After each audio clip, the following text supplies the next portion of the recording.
The loop rule states that the sum of the voltages around a loop must equal 0. So here's our formula. We're doing the sum of the voltages around a loop, it equals 0. Now, just because I've stated the loop rule doesn't mean it's immediately obvious how to apply it or all the intricacies that are involved in using the loop rule. So let's look at an example. Here is a circuit. It has 2 batteries and a resistor. This is the symbol for a battery, 2 parallel lines where one of them is longer than the other.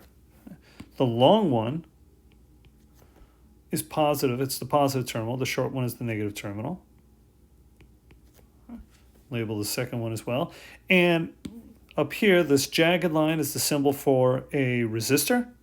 These straight lines, these are the wires. And for the purposes of a circuit diagram, the wires are assumed to have no resistance. Now, before you can apply the loop rule, you must draw all of your currents. In this case, I have a single loop, so I have a single current.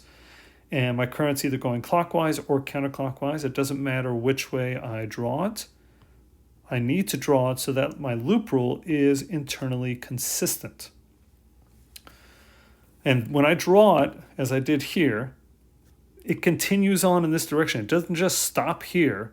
It continues on. The current moves one way throughout this given, in this case, this given loop, this given circuit. But until it comes to a junction, it's not going to change direction. There are no junctions in this circuit, so it's going to always go the same direction. So this is the current throughout the circuit. Now that I've done that, I can apply my loop rule. And to apply the loop rule, I must trace my circuit. My choices are clockwise or counterclockwise. I said trace the circuit. I should have said trace the loop. You're tracing the loop that you're applying the loop rule to. In this case, I only have one loop, but so I'm going to choose the clockwise. So notice that when I do that, as I go across this first battery, V1, I'm going from the negative terminal to the positive terminal. Now, hopefully remember that voltage is change in potential. And here, we're going from the negative to the positive. Well, remember that the potential decreases in the direction of an E field. E field goes from positive to negative. So if I'm going negative to positive, I'm going anti-parallel to the E field. That means the potential must increase. So that means a positive change in potential, so positive voltage. So I put positive V1. Now, for V2, though, I'm doing just the opposite. I'm going from the positive terminal to the negative terminal. The potential is decreasing. That means it's a negative voltage, so it's minus V2. As for the resistance, or I should say the resistor, I'm going across the resistor in the direction of the current. Now remember, resistors transform electrical energy into thermal energy. And as such, as the current passes through the resistor, the potential decreases. It's losing energy, so the potential is going to decrease. So that means there's a voltage drop. So while tracing it, if I'm going across the resistor in the direction of the current, then I'm subtracting its voltage. And there you go, I've applied the loop rule. Now let's put in some numbers. Let's say that V1 is 10 volts. I'll say V2 is 15. And I want to solve for VR, the voltage across the resistor. Okay. And if I do that, I get that VR is negative 5 volts. Okay, why is it coming out negative? It's coming out negative because I drew the current in the wrong direction. The current isn't going clockwise, it's going counterclockwise. So it's easy enough to fix. Let's go ahead and fix that and just see how that changes everything. So let's say that I've got the current now going this way. Okay. So I'll do this all in red. So now I've got, if I trace this, I'm going to keep my trace going still clockwise. So V1 and V2 are not going to change. That's still going to be V1 minus V2. But now I'm going across the resistor against the current. Right. Now remember, with the current, there's going to be the potential will decrease. There's a voltage drop. That means if I go the other direction, it's going to be a potential gain. It's going to be a voltage increase. So that's going to be plus VR. Has to equal 0. And so now if I put in the values, 10 minus 15 plus VR equals 0, solve for VR, this comes out as positive 5 volts. Now I did this work just to show that you don't really have to redo it. Okay, if you get that VR as negative, in this case it came out negative, well that just means, oh, I just had the wrong direction, but the voltage drop across the resistor is 5 volts. So you don't really have to worry that much about drawing the wrong direction for the current, because it just means that the values, some values, specifically what actually changes is the current. The current you would solve for actually ends up coming out negative. In this case, that shows up in that the voltage across the resistor is coming out negative, which it shouldn't. It should be a positive value because it already represents a voltage drop. Okay, so I'm not convinced that that might have cleared everything up for you, and that's okay. It takes people some practice with the loop rule.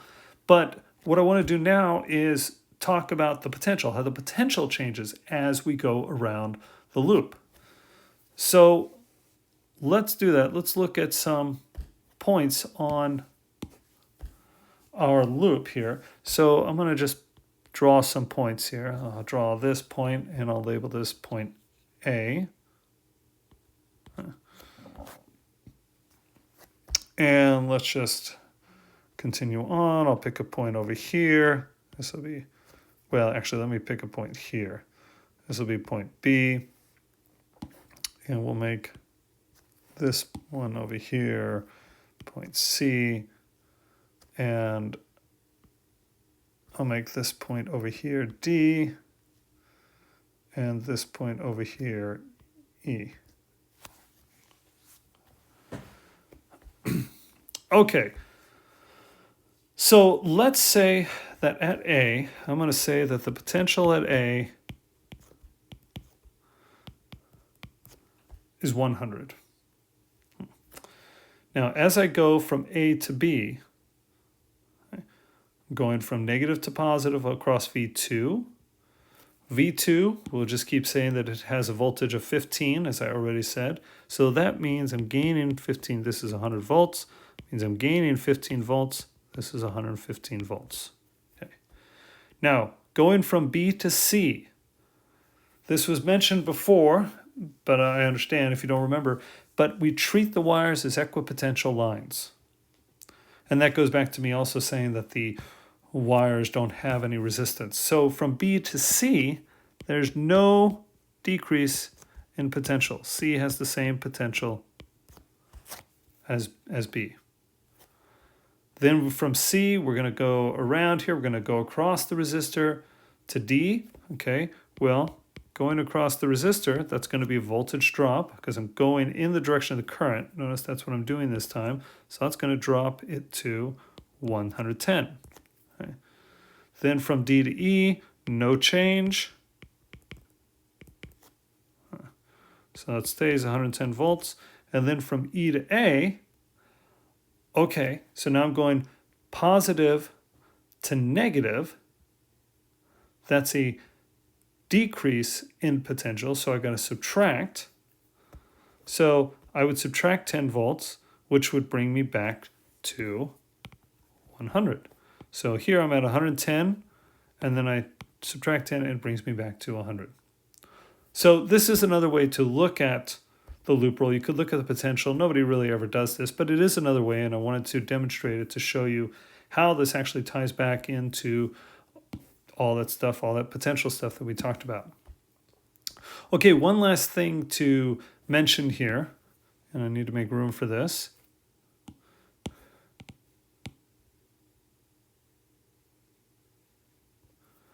And that's about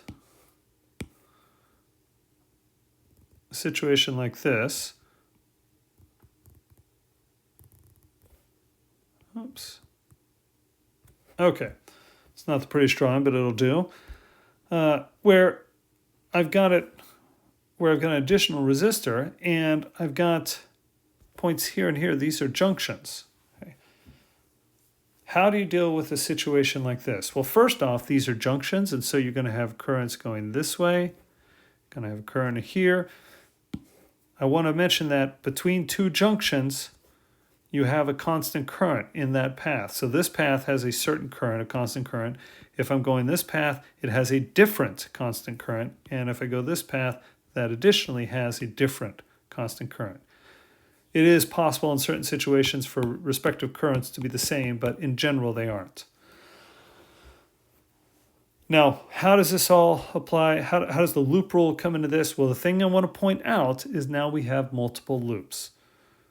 We have this loop, the original loop that we did, but now we also have this loop, this bigger one, what I would call the outer loop. I would call this first one the lower loop. I would call this one an outer loop. And we even have this one here, which would be the upper loop.